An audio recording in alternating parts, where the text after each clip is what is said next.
Coming up on the I'm a Car Chick podcast with guest Veronica Dunford.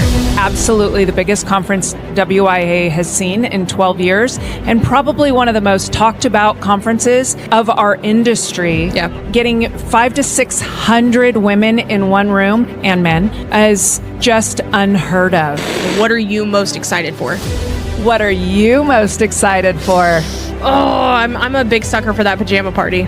So this year we're having a pajama party and a gala in 2.5 days. And we all, as we're saying, now fueling this movement, and for 2026, igniting the future. I knew it was coming. Revving up the auto industry, one conversation at a time. Featuring industry leaders, auto experts, and trailblazers. We are bringing you unfiltered interviews highlighting the voices all around the industry. Let's cut through the noise. Join us. Let's light it up together. Hosted by Shasta Haddock. This is I'm a Car Chick podcast. We are back at NADA with another live episode. Well, live because we're here in person, live-ish, episode of the I'm a Car Chick podcast. And I realized that it's been like 2 years since we've done this. And I was like, oh, it's probably about time that I get Veronica back on. So we've got Veronica Dunford, co-owner and governing board member of Women in Automotive, which if you listen to the show for longer than a minute, you hear me talk about women in automotive all the time and the amazing things that are happening in the industry and the conference and all of that good stuff. So we got Veronica back. Hello. Hi, Shasta. I'm so happy you're back. I'm happy to be back. We have a lot going on right now. This is a big year. Oh my gosh, it is insane how much we have going on right now. Yeah. So right now, obviously, we're in February. We're in the deep planning stages of the annual conference in July. Yes, and I don't know how you all do it. Oh, wow. Because I don't do much of anything. It is all squarely on you and Robin and Beverly. You know what? I say all the time, it's a cause that we're passionate about, which makes it a lot easier to. Don't touch it. I know, it keeps moving though.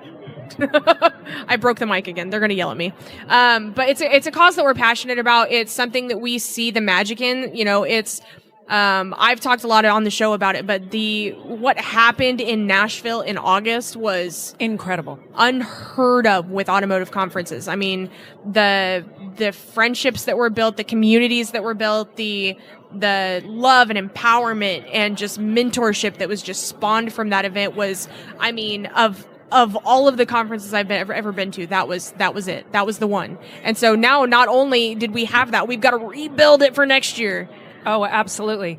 Nashville was the pinnacle, and we are now heading headfirst into groundbreaking conference arena with Austin, because we are expecting it to be absolutely the biggest conference WIA has seen in 12 years, and probably one of the most talked about conferences of our industry. Yeah. Even though, obviously, we're at NADA and there is 30, 40, maybe even 50,000 people here, getting 500 to 600 women in one room, and men, is just unheard of. Well, and we were at the women driving vehicle retail the other day, and they made a comment, and it's not necessarily about making automotive majority women, but finding a room where women are the majority. Women in automotive are the majority. And I think that's what's most powerful about the conference. And a misconceived notion that a lot of people have is that women in automotive is man bashing, or, you know, talking about all the horrible things that men have done to us in our history. And it's not that at all. And any chance I get, I try to tell people that it's not about anything the men did wrong. It's all about focusing on the women. How do we empower each other? How do we build each other up? And that has been your sole mission since taking over the company. It has. And ironically, I'm going to tell this story because it was eye-opening. I was just in one of our partner booths before coming over here for this interview, and they're amazing. It is a group of women that follow us to our regional socials, that come to our annual events. They're incredible. I'm going to give them a shout out because they're standing here as well, but also because they're amazing. The dealer DMV ladies are so passionate and they're so wonderful. Yeah. And they have been such good partners to us since I bought the company, and just amazing. Yeah. They were good partners to our dealers. They're good partners to us. But I'm standing there, and they introduced me to one of their male peers. And we're trying to explain to them why we do what we do. Because quite honestly, he's like, well, we do look for females to work here because, and I said, let me just stop you there. It's not a matter of how many women you have, but look around your booth at who's standing here, who's coming in. And all of us women are standing right there. I said, do you see how many men are here? This is what the statistic is. This is how many women to men the statistic is. Yeah. It's not that there aren't enough women. There's not enough women that stay. Yeah. And we're looking to change that because there's plenty of women that come and go in the automotive space. Thanks to Authenticom for supporting the I'm a Car Chick podcast. Authenticom. Control your data. But we need to change the statistic of how many we get to stay. Yeah. Is that through mentorship? Is that through sponsorship? And as I was saying in another conversation, the difference between sponsorship in the sense of who's talking about you when you're not in the room. Yeah. Versus, what most people think, oh, I'm giving you money for what you do.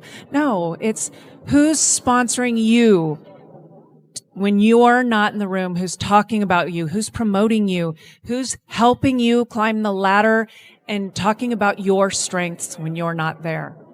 Yeah. That's I think the most important piece, especially, I'm going to keep saying, especially in the past year, we saw tremendous changes in the past year with the Nashville conference, with all of the socials and getting to go around the country and meet different women and introduce them to women in automotive and the mentorship and the partnerships and all of the amazing things that we have going on. And it leads to wonder, we've built up this far. WIA has existed for 12 years. What's next? How do we keep the momentum going? How do we keep growing? How do we turn this into a full-fledged movement? I think being top of mind with those that actually care about what we're doing, those that need what we're providing. And quite honestly, we're getting there. Yeah. We are truly one of the most talked about organizations around right now.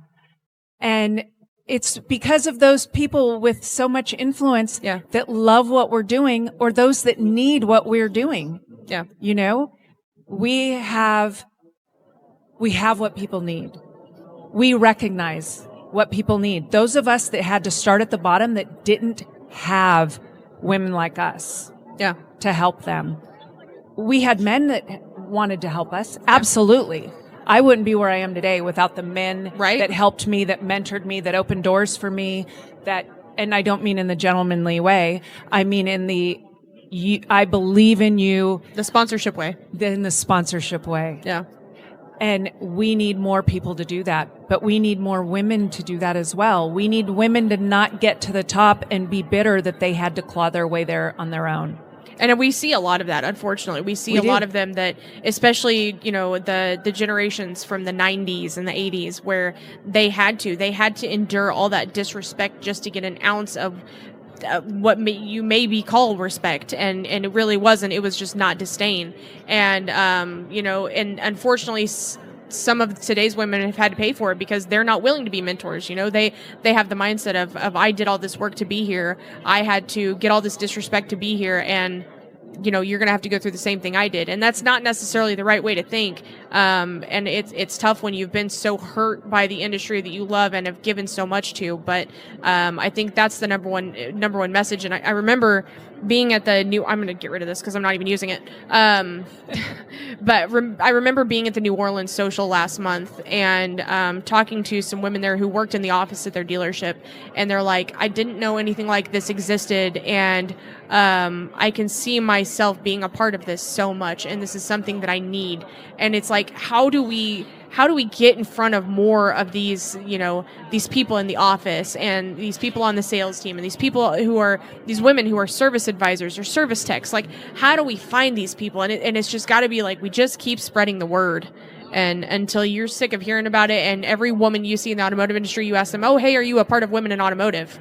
Like, it's a cause that's not stopping or slowing down. Right. Absolutely.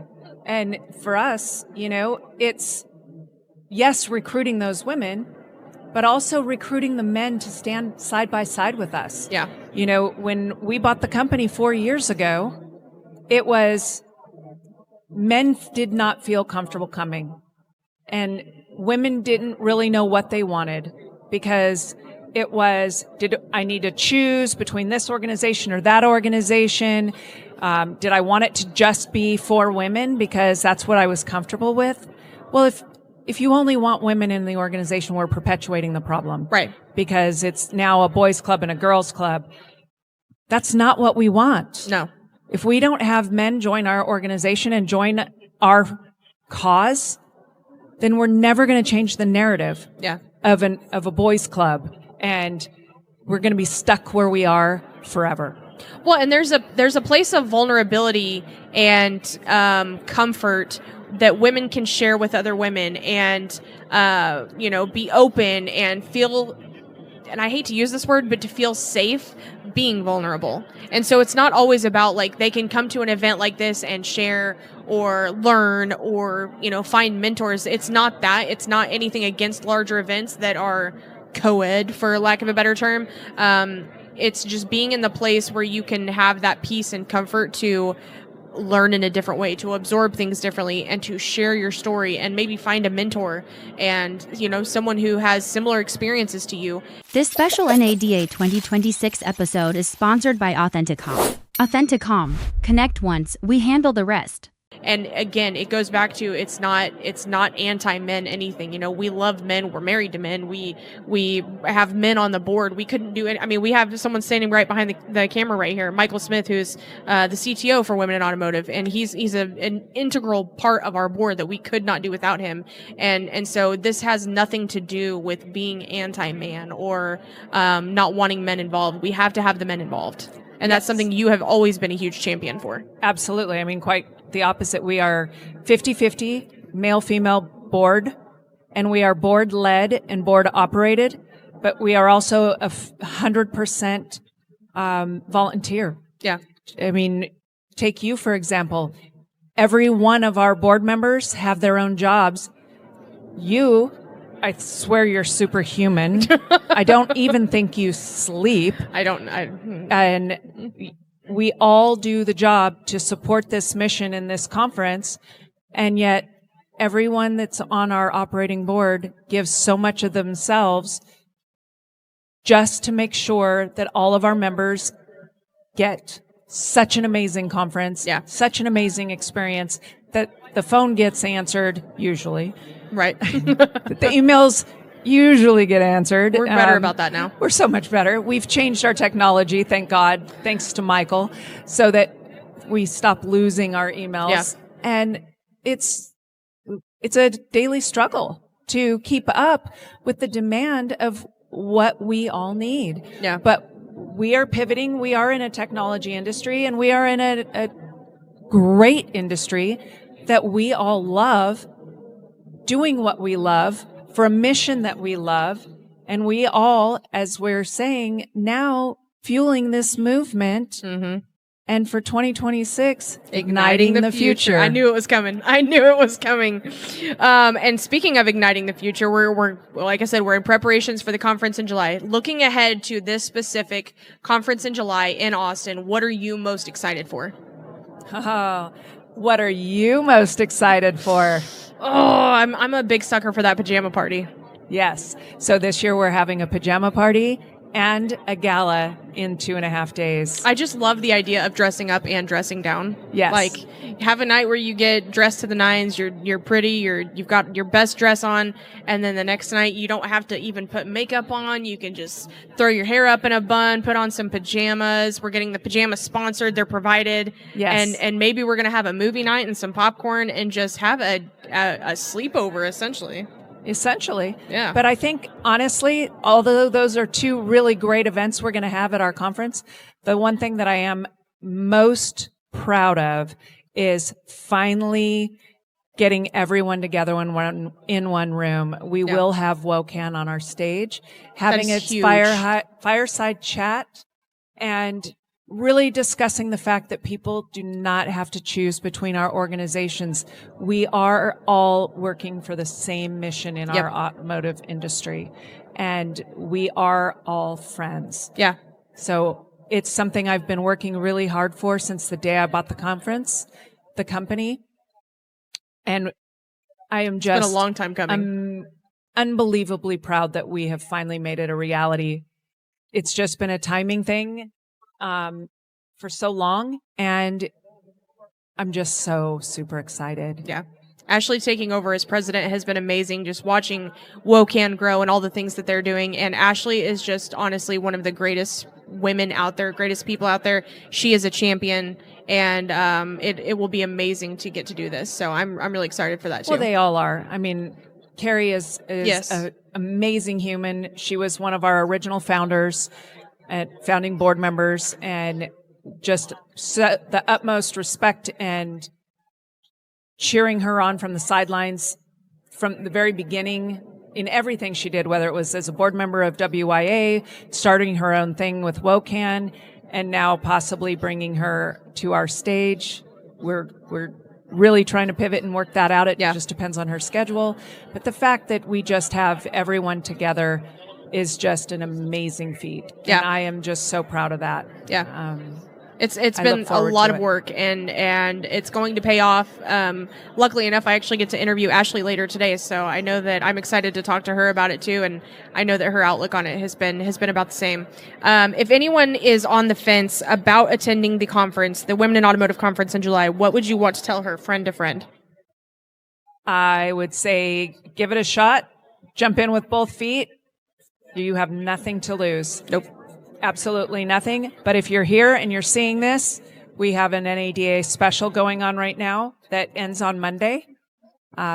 Please do look for the QR codes, go to the website, reach out to Shasta, reach out to me, reach out to Robin, because we're already halfway sold out, and we only just launched our registration page. Yeah, it's nuts. And we have a whole hotel buyout, and it is limited on how many we can have this year. So, yeah, big things are happening with Women in Automotive. I know the answer to this, but for the listeners, what's the best way to learn more about Women in Automotive? WomenInAutomotive.com. If you want to learn about the organization, if you're interested in our nonprofit and our scholarships, please go to WomenInAutomotive.org. Boom. There we go. Until next time, and hopefully I will see you guys in July in Austin, Texas, because that's where I'm going to be without question. So hopefully I see you there. But until next time, this has been the I'm a Car Chick podcast. Thanks for listening.